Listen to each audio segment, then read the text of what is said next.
আহাৰৰ বানত জুৰুলা কলাইগাঁও। বছৰৰ প্ৰথমটো বানত জুৰুলা হৈছে কলাইগাঁও। ৰাজ্যৰ অন্যান্য প্ৰান্তৰ দৰে ওদালগুৰি জিলাৰ কলাইগাঁওতো সৃষ্টি হৈছে বানৰ অবৰ্ণনীয় পৰিস্থিতি। কলাইগাঁও নোৱানৈৰ বাঢ়নি পানীয়ে কলাইগাঁও ৰাজচক্ৰৰ অন্তৰ্গত গেৰুৱা, শগুনবাহী, শিঙিমাৰী আদি ঠাইত সৃষ্টি কৰিছে প্ৰবল আতংকৰ। ইপিনে চহৰৰ ঠাকুৰবাৰী ৰাম জানকী মন্দিৰত দেখা গৈছে 1 আঁঠু পৰ্যন্ত পানী। তেনেদৰে গেৰুৱা গাঁৱৰ 7 নম্বৰত দেখা গৈছে বানপানীৰ প্ৰভাৱ।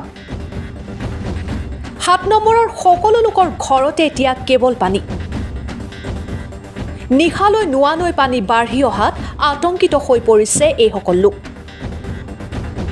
তেনেদৰে শিঙিমাৰী, কটুচুক, আদৰ্শ গাঁও, গৰুবান্ধা আদি ঠাইত নোৱানৈৰ বাঢ়নি পানীয়ে বুৰাই পেলোৱাত স্থানীয় লোক আতংকিত হৈ পৰিছে।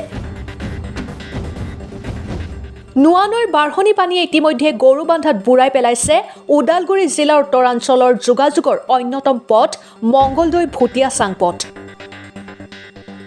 আনহাতে বছৰৰ পিছত বছৰ ধৰি নোৱানৈৰ বাঢ়নি পানীয়ে কলাইগাঁও চহৰত সন্ত্ৰাস সৃষ্টি কৰাৰ পিছতো একাংশ জনপ্ৰতিনিধিয়ে কোনো ধৰণৰ আঁচনি গ্ৰহণ নকৰাত ক্ষোভৰ সৃষ্টি কৰিছে স্থানীয় লোকৰ মাজত।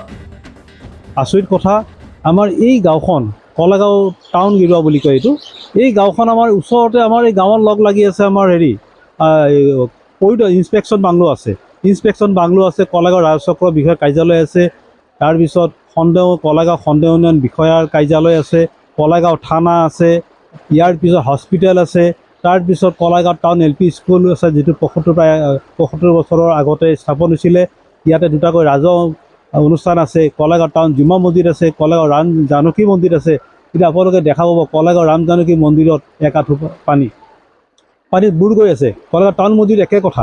কিন্তু ঘটনা হ'ল কি, ৰাজহুৱা, মই মন্দিৰ মছজিদৰ কথাটো সম্পূৰ্ণ বাদেই দিলোঁ। মই আচলতে এই যিখিনি চৰকাৰী যিখিনি অনুষ্ঠান আছে, এই অনুষ্ঠানটো প্ৰটেকশ্যন দিবৰ কাৰণে আচলতে যিখিনি আমাৰ বৰমূৰী আছে, যিখিনি আমাৰ জনপ্ৰতিনিধি আছে, তেওঁলোকে কিয় আগবাঢ়ি নাহে, মই আচলতে আমি এইটো সাঁথৰতা হৈ আছে।